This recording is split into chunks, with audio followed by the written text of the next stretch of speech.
चुके थे bending moment diagram ने हमें कॉलम मॉडिफिकेशन फैक्टर कैलकुलेट कर लिया था और इसके अलावा क्यू मॉडिफाइड भी कैलकुलेट कर लिया था। उसके बाद हमने जो भी डिफरेंट फोर्सेस अप्लाई हो रही हैं हमारे स्टिप के ऊपर उसके अगेंस्ट शेयर फोर्स डायग्राम और बेंडिंग मोमेंट डायग्राम जो है वो हमने बनाने हैं। तो यहाँ पर अब मैं डायरेक्ट इसकी बजाय की कैलकुलेशन में जाऊँ, मैं जाकर आपको बता देता हूँ कि क्या करना है। क्यू मॉडिफाइड जो हमारा आया है वो आया था 1.147, उसको हम 15 फीट जो कि B1 डिस्टेंस है हमारा स्ट्रिप का, इस साइड का जो डायरेक्शन का डिस्टेंस है वो 15 फीट था, उससे मल्टीप्लाई करके हम इसका यूडीएल फाइंड करेंगे। यूडीएल के बाद ये वाली जो फोर्सेस हैं ये हमारे ये वाली फोर्सेस हैं जो कॉली मॉडिफिकेशन फैक्टर्स हैं ऊपर से जो आ रही हैं, और नीचे से आने वाला हमारा यूडीएल हो जाएगा। उसके अगेंस्ट हमारे डिस्टेंसेस जो हैं वो हमारी मैट फुटिंग के अंदर हमारे हैं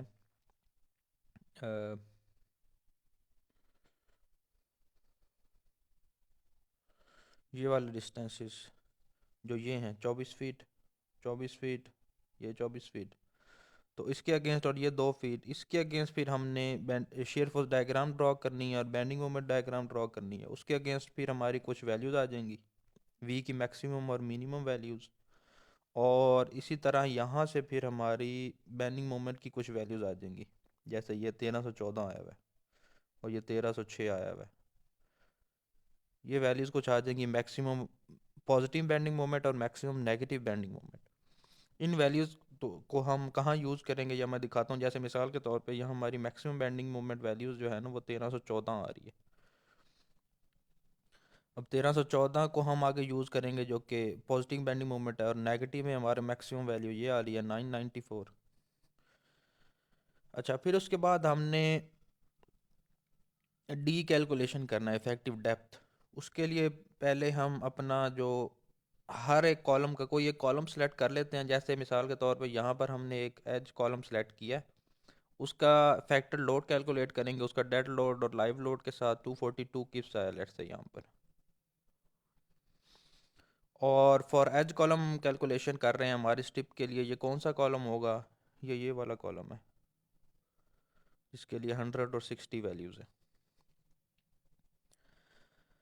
एज कॉलम के केस में हमने अगर पंचिंग शेयर फाइंड करना है, हमने स्लाइड्स में देखा था कि पंचिंग शेयर का फिनोमिना राफ्ट फुटिंग के अंदर क्रिटिकल बिहेवियर शो कर सकता है। तो हम क्या करेंगे, जैसे अब एज कॉलम के केस में हम इसका ट्रिब्यूटरी एरिया या क्रिटिकल एरिया फाइंड करेंगे, और पंचिंग शेयर के केस में हमें पता है कि जो अ, ये क्रिटिकल एरिया जो है वो D/2 डिस्टेंस के ऊपर होता है। तो उसमें हमारा जो ये 12 और 24 कैसे आ रहा है, ये वाला 24 और ये 12, ये जब हम प्लस करेंगे और उसको 2 से मल्टीप्लाई करेंगे, B0 जो हमारा एज कॉलम के केस में यूज़ होता है B0 इंटू डी, वो यूज़ करके जमा D/2, ये वाला D/2 है। ये सारा एरिया इस साइड वाला ये है जो यहाँ पे लिखा हुआ है, इसको 2 से मल्टीप्लाई करने के साथ, असल में एज कॉलम के केस में ऐसा ही होता है। हमारे जो फार्मूलाज थे ना एज कॉलम के केस में वो कुछ इसी तरह के थे कि C1 प्लस D/2 और 2 इंटू C2 प्लस D/2। तो C1 जो है वो इस साइड का एरिया बनता है, और C2 जो है वो ये 24 है, ये वाला 24, और जमा D/2, ये वाला D/2 और ये वाला D/2, ये दोनों प्लस होके एंड पे बना D। सॉरी, ये यहाँ पे 2 नहीं आएगा। अच्छा, फिर उसके बाद हमारे जो रिजल्ट आने के बाद B0 की एक इक्वेशन आ गई 96 प्लस 2D। इसमें से अभी हमने D नहीं पता, हमें D हमने निकालने के लिए एक प्रोसीजर फॉलो करना है जो कि हमने शेयर चेक का करना है कि applied shear should be less than the shear capacity. Phi की वैल्यू हम 0.85 यूज़ कर लेते हैं। ये यहाँ पर फार्मूला जो यूज़ हुआ हुआ है वो फार्मूला यूज़ हुआ हुआ है 4 lambda FC prime phi FC prime B0 into D. इसके अगेंस्ट जो क्रिटिकल दूसरी वैल्यूज़ हैं वो भी हमने कैलकुलेट करनी चाहिए थी, जो लेट्स से यहाँ पर टू वे शेयर के केस में हम लेसर ऑफ दीज 3 वैल्यूज़, हम यहाँ पर ये वैल्यू यूज़ कर रहे हैं, लेकिन इसके अगेंस्ट भी हमें वैल्यू कैलकुलेट करनी चाहिए। जो भी इनमें से कम वैल्यू आएगी वो 5 EC की वैल्यू होगी। तो ये लेट्स से हम अज्यूम करते हैं कि यहाँ पर यही लेसर आती है बाकी सारों दूसरों के मुकाबले में। डी की जगह जो हम वैल्यू पुट करेंगे बी नॉट इंटू डी, वो हम यही वाली इक्वेशन जो हमने बी नॉट की इक्वेशन निकाली थी, ये बी नॉट यहाँ पुट करेंगे और डी को वैसा का वैसा ही लिख लेंगे। अब इसको हम इस तरह क्यों कर रहे हैं, क्योंकि हमें पता है कि वी यू की वैल्यू हमने 242 कैलकुलेट की हुई है जो यहाँ पर ये लिखी हुई है, और 5 ई सी की हमारे पास एक किस्म की इक्वेशन आ गई। जो अननोन है इस सारी इक्वेशन में, एफ सी की प्राइम की भी वैल्यू गिवन है डी है, उस डी को हमने निकालना है सारी इक्वेशन सॉल्व करने के बाद। तो वही यहाँ पर ये सॉल्यूशन हुआ है उसका, कि आपने ये सारी वैल्यूज़ पुट कर दी, डिवाइडेड बाय 1000 करने के बाद इस इक्वेशन को सॉल्व किया, वो ये क्वाड्रेटिक इक्वेशन बन गई। इस क्वाड्रेटिक इक्वेशन में से डी की वैल्यू निकाली जो कि 11.01 इंच चाहिए। इसी तरह पहले एज कॉलम के लिए सॉल्व किया, अब फिर इंटरनल कॉलम के लिए सॉल्व कर लेंगे। इंटरनल कॉलम के केस में हमारे पास जो लेक्चर के अंदर भी ये गिवन है 2a + 2b + 4d, इसको अगर आप कंफ्यूज नहीं करना चाहते तो वो जो 1 वे और 2 वे शेयर का हमने क्लास में देखा था for the interior column, for the interior column which one is for the interior column, this one, अगर हम ये फार्मूला भी यूज़ कर लेंगे तो वैल्यू वही आती है। तो इसमें कोई वो ऐसी रॉकेट साइंस नहीं है कि अगर उन्होंने 2a और 2b ये क्यों लिखा हुआ है। इसी को लेट से हम सॉल्व करते हैं, 2c1 + 2d + 2c2 + 2d, तो ये वही बन जाता है जो उन्होंने a लिखा हुआ है ना, 2c1 + 2c2 + 4d, ये लिखा हुआ है इन्होंने 2a + 2b + 4d, बस साइड्स का नाम a और b रखा हुआ है। a और b हमारे 24 इंचज़ हैं यहाँ पर, फिर वैल्यू पुट की और b की ये इक्वेशन आ गई 96 + 4d अगेन। फिर वही चेक लगाया, चेक लगाने के बाद हमारी क्वाड्रेटिक इक्वेशन आई ये वाली, इसमें से हमने डी की वैल्यू निकाल ली। हम मैक्सिमम डी ले लेते हैं, पिछली हमारी वैल्यू आई थी 11.01, इसको हम राउंड ऑफ करके लेट से ये 15.51 की बजाय हम लेट से 16 भी कर सकते हैं। चलो उन्होंने बाद में कर लिया इसको, जब थिकनेस निकाला dia plus concrete cover dia the 1 inch bar, तो उसमें से जो निकला है वो आपका लेट से 15 इंच आपका एच निकला है, और डी हम अज्यूम करते हैं कि ये 16 इंचज़ है। 16 इंचज़ के बाद sum of compression forces equal to sum of the tension forces. Compression की वैल्यू ये हम फेमिलियर हैं इस फार्मूले से, F C prime A into B और A S into F Y, इससे भी हम फार्मूले से फेमिलियर हैं। बीम के केस में आपने ये पढ़ा होगा। एफ वाई की वैल्यू हमें गिवन है 60, ए हमें नहीं पता, B 12 inch equal to 1 foot, F C prime 3000, 0.85, इसमें से ए निकाल लिया 0.51 ए। फिर हमें इस इक्वेशन का भी पता है, इस इक्वेशन में हम वैल्यूज़ पुट करेंगे, ए एस की जगह हम ये लिखेंगे, ए एस की जगह ये वाली वैल्यू लिखी जाएगी, और जो हमारा कैलकुलेशन में मैक्सिमम बेंडिंग मोमेंट आया था 1314.04, वो आया था हमारा, उसको हम डिवाइड करेंगे पर फुट के ऊपर, उसमें से एक वैल्यू आई हमारी 54.75, ये इक्वेशन अभी मैंने आपको दिखाई है, इसके अंदर वैल्यू पुट की 0.51 A into 60 F Y, D 16 inch minus a/2, 54.75 cross 12, इसको पर फिट में चेंज किया हमने इंचज़ में।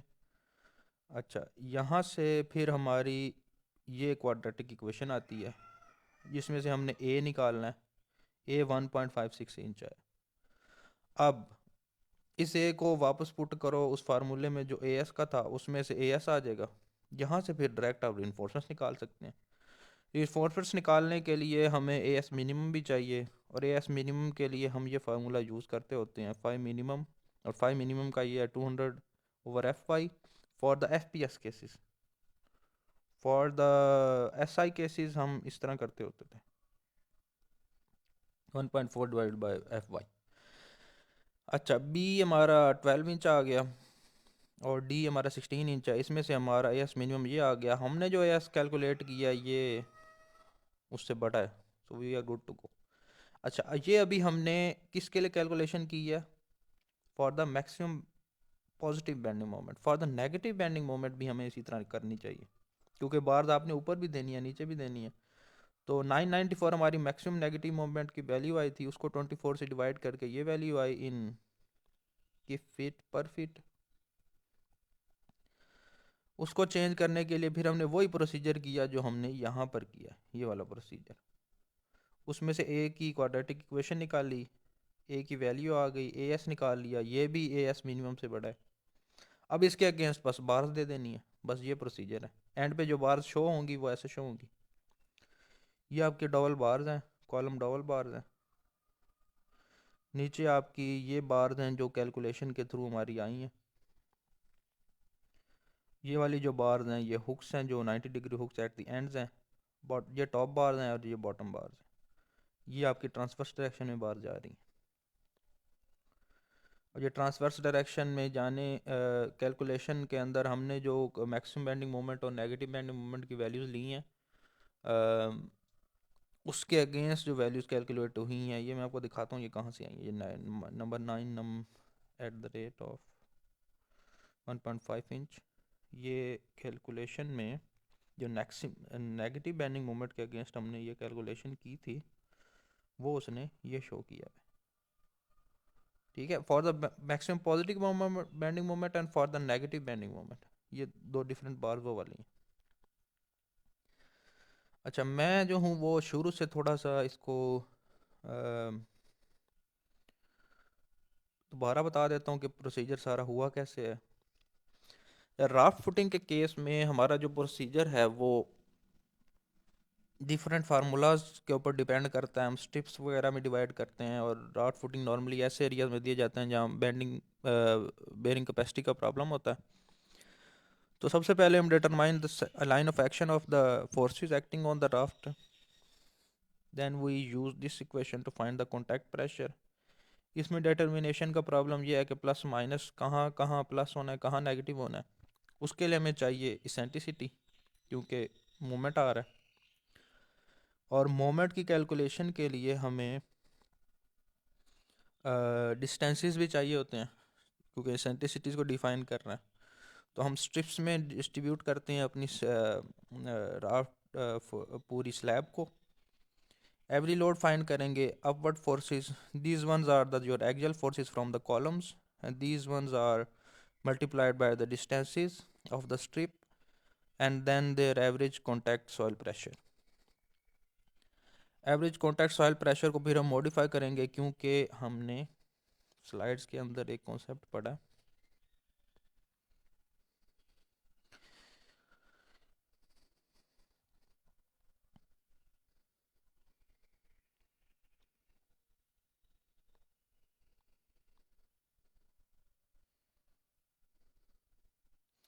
ये वही है जो वहाँ पर Q(n1) यहाँ पे लिखा हुआ है, वहाँ Q1 Q2 Q3 है, equal to summation of these are as shown as R.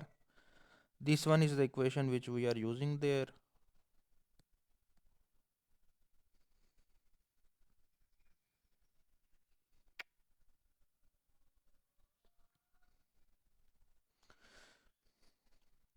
This one is the equation which we are using there. इसमें आप ये देखें गौर से कि इसमें जो बेंडिंग मोमेंट है वो मल्टीप्लाई हो रहा है वाई डिस्टेंस से और divided by the moment of inertia.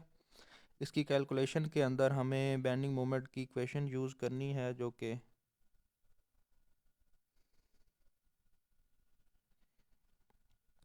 ये गिवन है। आर क्या था? सारे एक्सियल फोर्सेस से आने वाली फोर्सेस का summation multiply by eccentricity, that is moment in the X direction. इससे मोमेंट आ जाएगा, moment of inertia in the X direction is BL³/12 and in Y direction is LB³/12। ये यहाँ ये N1 इनका समेशन है सबका। MX यहाँ से आ जाएगा वाई डायरेक्शन में, और एक्स डायरेक्शन ये वाई और एक्स क्यों लिखा हुआ है? क्योंकि हम यहाँ पर अपनी मर्ज़ी का कोऑर्डिनेट फिल करते हैं। मोमेंट तो हमने कैलकुलेट कर लिया यहाँ से, आई बी हमने कैलकुलेट कर लिया। ये एक्स और वाई असल में कोऑर्डिनेट्स हैं कि मैट की किसी भी पोजीशन के ऊपर अगर हम क्यू फाइंड करना चाह रहे हैं तो हम उसकी कोई भी एक्स और वाई की कोऑर्डिनेट की वैल्यू पुट करेंगे तो हमारे पास एक क्यू की वैल्यू आ जाएगी, और हम फाइंड कर सकते हैं कि क्या ये क्यू हमारी क्यू नेट से ज़्यादा है या कम है। हम इस इक्वेशन को सेटिस्फाई करना चाह रहे होते हैं। नॉर्मली न्यूमेरिकल्स के अंदर हमें ये वैल्यू गिवन होती है हमारी वैल्यू जो क्यू मैक्स है वो ओवरऑल क्यू एल नेट से कम होनी चाहिए। नॉर्मली हमें ये गिवन होती है, अदरवाइज अगर ना भी गिवन हो तो हम ये कैलकुलेट कर सकते हैं कि net allowable soil pressure for the from the geotech concepts कितना आता है। तो अब ये एक्स और वाई के अंदर कुछ जो कैलकुलेशन के अंदर कुछ प्रोसीजर्स हैं जो हमने फॉलो करने हैं, वो क्या है। Summation of your actual forces multiplied by their coordinate divided by r is equal to x, and then we calculate its x bar from that, and then finally we get eccentricities in x and y directions। L और B क्या है? L जो है वो आपका ये B है और ये इस डायरेक्शन में L है। टोटल डायमेंशंस B1 आपकी स्ट्रिप की विड्थ है। कोई भी स्ट्रिप आप लेंगे, जैसे हमने न्यूमेरिकल के अंदर भी ये जो डॉटेड लाइंस हैं ये इसकी स्ट्रिप्स हैं। ये एक स्ट्रिप है, ये सारी जिसके अंदर ये कॉलम आ रहा है, ये सारे कॉलम्स की वैल्यूज़ हम n1 में यूज़ करेंगे जब हम r कैलकुलेट कर रहे होंगे, तो ये 4 वैल्यूज़ यूज़ होंगी। अच्छा आगे चलते हैं। तो इसमें से सेंट्रिसिटीज़ कैलकुलेट करने के बाद ये यूज़ कहाँ करेंगे, यहाँ पर मोमेंट कैलकुलेशन में सेंट्रिसिटीज़ यूज़ होनी है, और सेंट्रिसिटी डायरेक्ट कैलकुलेशन नहीं होनी, वो इन फार्मूलाज के थ्रू होनी है, ये वाले फार्मूलाज के थ्रू। अच्छा अब इसमें फिर हम क्या करते हैं, फिर हम कहते हैं कि हमारा जो Q वैल्यू आ रही है नीचे से और ऊपर से उसकी कैलकुलेशन में थोड़ी सी प्रॉब्लम है। उससे पहले एक प्रोसीजर है कि every soil pressure of the bottom strip in x direction x1 of figure 7 is QI plus QF/2। अब ये क्या है, QI and QF is soil pressure at points I and F। मतलब ये जो हमारी फिगर थी, ये पॉइंट I है और ये पॉइंट F है, तो इन दोनों के सॉइल प्रेशर को प्लस करके उसके एक एवरेज फाइंड करते हैं, डिवाइड बाय 2 करते हैं। क्यों करते हैं? The sum of column load on the strip will not be equal to Q1 equal to B2। मतलब अगर हम R को और इसको बराबर करेंगे ना तो ये बराबर होता नहीं है, होना ऐसे चाहिए, लेकिन क्योंकि shear between the adjacent strips has not been taken into account, जो शेयर रेजिस्टेंस है स्ट्रिप्स के दरमियान, जो हमने स्ट्रिप्स ली हुई हैं इन द हॉरिजॉन्टल डायरेक्शन और इन द वर्टिकल डायरेक्शन, उनके दरमियान जो डिस्टेंस है उसकी वजह से ये नीचे से आने वाली फोर्सेस और ऊपर से आने वाली फोर्सेस ये बराबर नहीं आती। तो हमें उसके लिए क्या करना पड़ता है, हमें इस क्यू एवरेज को मॉडिफाई करना पड़ता है। वो ये क्यू एवरेज मॉडिफाई करके ना वो यहाँ पे बता रहा है करना कैसे। Every load is equal to this direction and then the axial force is divided by 2, then we multiplied that with Q average divided by this to get Q modified. इसको मॉडिफाई किया हमने जो पीछे हमने कैलकुलेट किया था। इसी तरह फिर हम कॉलम के लोड को भी मॉडिफाई करते हैं इसी कैलकुलेशन के थ्रू,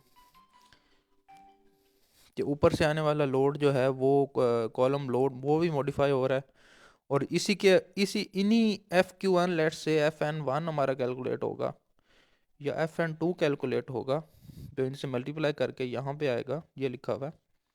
ये बेंडिंग मोमेंट डायग्राम में जाके इनके अगेंस्ट कैलकुलेशन होगी, डायरेक्टली कैलकुलेशन नहीं करेंगे। ये आपका यूडीएल है, और ये पीछे कॉन्सेप्ट स्लाइड्स में डिस्क्राइब हो रहा है कि ये यूडीएल कैसे है, सॉइल प्रेशर मैट फुटिंग के अंदर हम यूडीएल में क्यों प्रेफर करते हैं, जब पढ़ लीजिएगा। अच्छा फिर हम इसके अगेंस्ट पंचिंग शेयर की कैलकुलेशन करते हैं, जो अगर आपको याद हो जो अभी हमने की है, B naught into D for every column cases. ये फार्मूला भी हमने यूज़ किया है, और ये भी यूज़ किया है फॉर द इंटीरियर कॉलम और for the edge column punching shear में, क्योंकि B naught into D use यहाँ पर हो रहा है, 4 lambda B naught into D.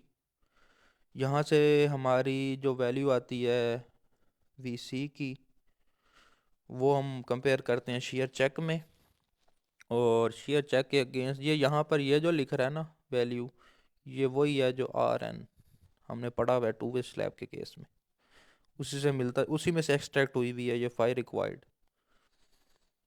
जो स्टील रेशियो रिक्वायर्ड होती है।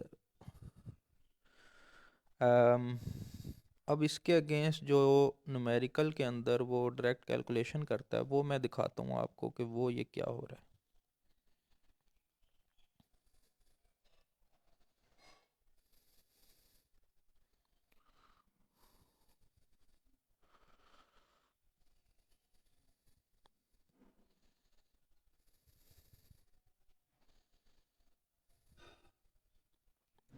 अच्छा, न्यूमेरिकल हमारा जो गिवन है वो ये कहता है कि हमारे पास एक मैट फाउंडेशन है जिसके ऊपर कुछ कॉलम लोड्स हैं at some points A B C D F. ये पॉइंट्स हैं A B C D F,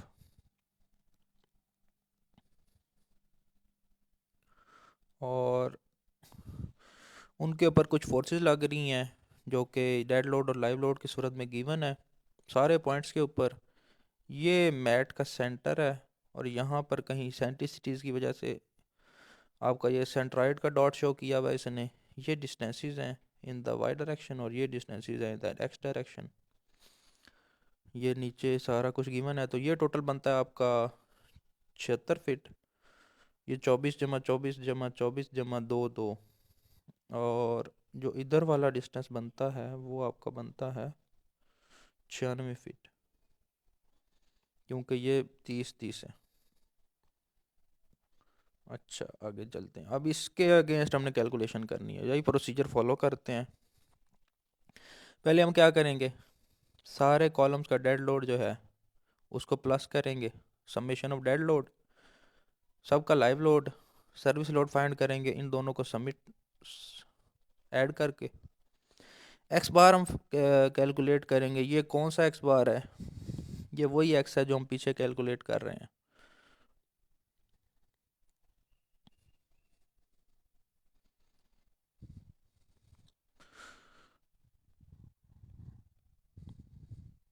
x dash के तौर पे जो लिखा हुआ था वहाँ पर। ओके, तो इस कैलकुलेशन में आप देखें कि Q1 इंटू एक्स वन हम मल्टीप्लाई कर रहे हैं। x1 क्या है, x1 आपका डिस्टेंस है from the edge, these are your loads. मैं दिखाता हूँ ये क्या है, 100 + 60, 180 + 20, ये क्या है, 100 + 60 ये वाला है, 180 + 20, 190 + 130। इनका एज से डिस्टेंस क्या है, ये वाला 2 फीट। इसी तरह फिर इस कॉलम के केस में इनका एज से डिस्टेंस क्या है, ये 24 जमा 2 26। तो वही यहाँ पर कैलकुलेशन में शो किया हुआ है, ये 26 लिखा हुआ है, ये 50 लिखा हुआ है, ये अगली वाली लाइन का होगा in the X direction. Okay, and then 74 feet. अब इसी तरह हम ये कैलकुलेट कर रहे हैं एक्स Q1/x1। अब इस सारे को हमने डिवाइड भी करना है, Q1 + Q2 + Q3, और ये आप कैलकुलेट कर चुके हैं, ये आप कैलकुलेट कर चुके हैं। ये है वो जो सब फोर्सेस का समीशन है ना, Q1 लाइव लोड और डेड लोड का, Q1 लेट से किसी कॉलम के लिए लाइव लोड और उसका डेड लोड उसका समीशन है, वो Q1 है। उसको हमने किसी डिस्टेंस के साथ मल्टीप्लाई किया जो कि फ्रॉम द एज है। वो कैलकुलेट करने के बाद हमारे पास कुछ एक्स बार की वैल्यू आ गई। एक्स बार की वैल्यू आने के बाद हमें इसेंट्रिसिटीज़ का फार्मूला यूज़ करना है। इसेंट्रिसिटीज़ का फार्मूला हमारे पास इसी से मिलता जुलता था, मैं आपको दिखा देता हूँ, हमने अभी देखा था इसेंट्रिसिटीज़, ये वाला फार्मूला b/2 - एक्स बार। हमने कैलकुलेट किया एक्स बार, एक्स बार माइनस कर दिया हमने, तो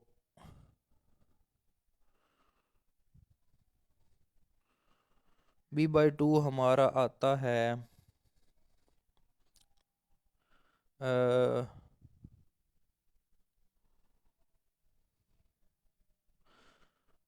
ये वैल्यू हमारी आई X bar minus B by two, तो 76 हमारा बी बनता है।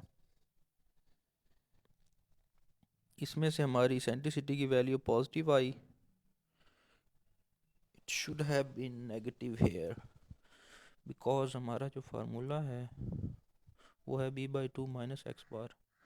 तो 76/2 माइनस 38.66, तो 38 माइनस 38.66, ये आना चाहिए -0.66।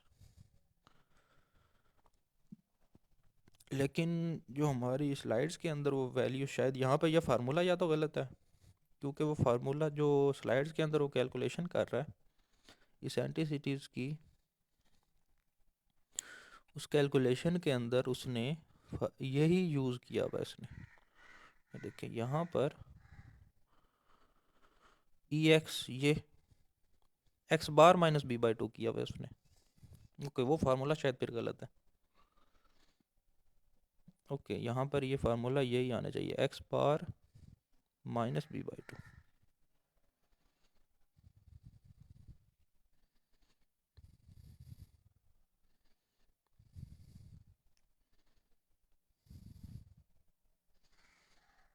ओके, अच्छा, यहाँ से हमारी ई एक्स की वैल्यू आ गई। ई एक्स की आने के बाद फिर वही प्रोसीजर वाई के लिए हमने फॉलो किया, वाई बार के लिए। इसमें वाई डिस्टेंस क्या होगा, ये यहाँ पे 3 लिखा हुआ है, 33 लिखा हुआ है, 63, 93, ये कैसे लिखा हुआ है? ये ऐसे लिखा हुआ है कि आपका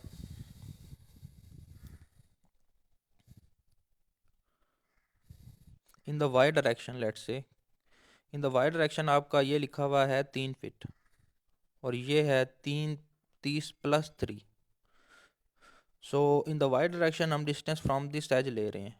दूसरे कॉलम के केस में लेट्स से पहला कॉलम मैं देखता हूँ कि आपका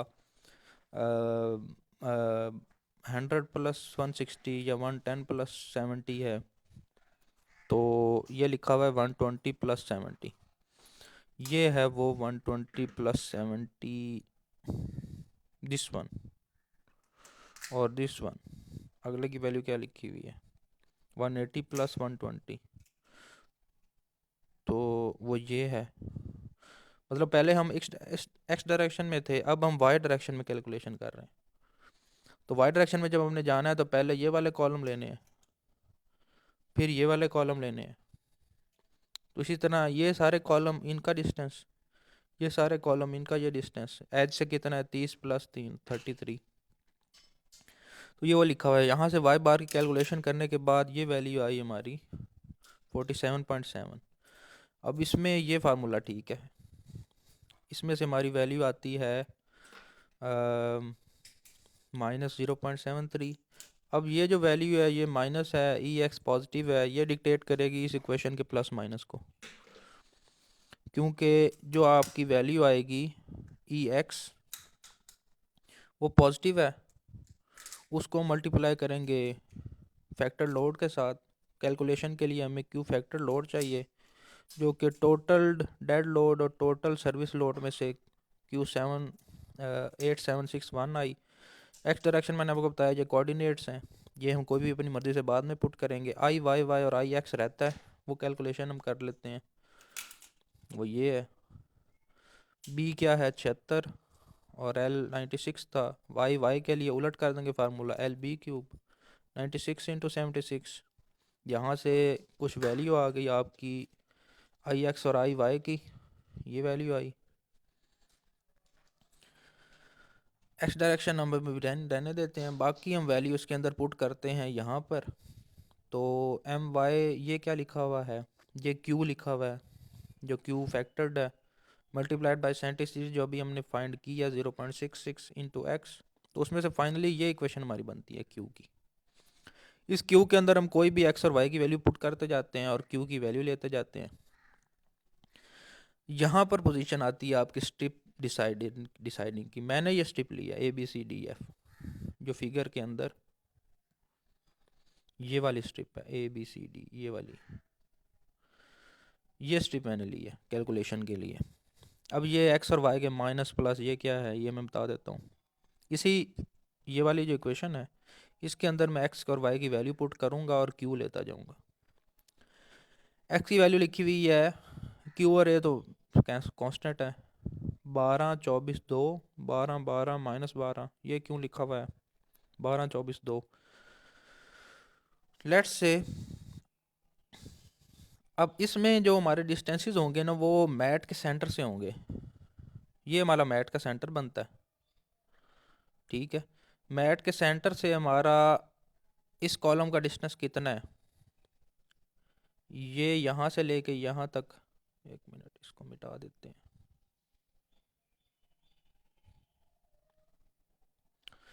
यहाँ से लेके यहाँ तक है 12 और ये वाला 24 और ये 2।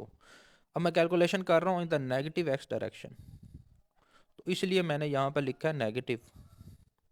अब ये अगला बी पॉइंट, ये बी पॉइंट है, ये वाला बी, इसका डिस्टेंस इधर से कितना है सेंटर से, 12 जमा 12, 12 जमा 12, ठीक है। तो ये लिखा हुआ है -12 जमा 12। इसी तरह वाई डायरेक्शन में 3 + 30 + 15। अब हमारी स्ट्रिप का जो डिस्टेंसेस हैं इन कॉलम्स के ये कांस्टेंट है इन वाई डायरेक्शन, मतलब इस कॉलम का भी उतना ही डिस्टेंस है, इस कॉलम का भी उतना ही डिस्टेंस है, तो इसलिए वो कांस्टेंट वैल्यूज लिखी हुई है। वो कितनी है, ये 15 जमा ये 30 जमा 3, 30 जमा 15 जमा 3, तो ये लिखा हुआ है 30 जमा 15 जमा 3। अब ये एक्स और वाई की ये जो भी वैल्यूज़ हैं हमारे स्ट्रिप के लिए वो वैल्यू हम पुट करते जाएंगे, वहाँ से हमारी इक्वेशन इस इधर पुट करेंगे, इनमें इनमें से फाइनली एक वैल्यू निकालेंगे क्यू की। क्यू करने के बाद हमने फिर वो लगाना है अपना क्यू का फार्मूला जो था ना वहाँ पर लिखा हुआ था Q1 QI + QF। तो हम अपनी स्ट्रिप के लिए कैलकुलेशन कर रहे हैं, हमारे पॉइंट्स हैं ये सारे, इसको हम डिवाइड करेंगे, लिखा हुआ था वहाँ पे बाई 2, तो हम बाई 7 कर देते हैं। ये वैल्यू आई हमारी कुछ इन द ये बिलो, इसको रहने दें, ये इसकी ज़रूरत नहीं पड़ेगी क्योंकि हमें नीचे जो है ना वो कॉलम लोड्स नहीं गिवन, आगे क्यू यूज़ होना है ना, तो उसकी ज़रूरत नहीं है। अच्छा, ये हमने फार्मूला देखा था एक, क्या कहता था कि average load on the Q strip हमें चाहिए। B1 हमारा क्या है, हमारी स्ट्रिप इस तरह है ना, तो B1 जो है वो हमारा 15 फीट बनता है। कैसे, ये यहाँ से लेके ना यहाँ तक मैंने जो स्ट्रिप ली है ना वो ये यहाँ पे एंड हो रही है, ये 15 फीट है, आधा 30 फीट का, ये 15 फीट। Q1 लोड जो है वो टोटल था कॉलम 1 का, एक्सटीरियर कॉलम का, फिर इंटीरियर, इसी तरह जितने भी कॉलम्स हैं। बी हमारा 76 ही है, मतलब आपका स्ट्रिप का ये वाला डिस्टेंस ये 76 है, डायमेंशन के बराबर है। यहाँ से हमारी जो वैल्यू आती है वो आती है, क्यू मॉडिफाइड हमने निकालना है, उसके लिए हमें चाहिए बाय फार्मूला, फार्मूला हम देख लेते हैं। फार्मूला हमने ये वाला हमने यूज़ कर लिया है, इसके बाद हमने ये अब कैलकुलेशन करनी है, ये वाली।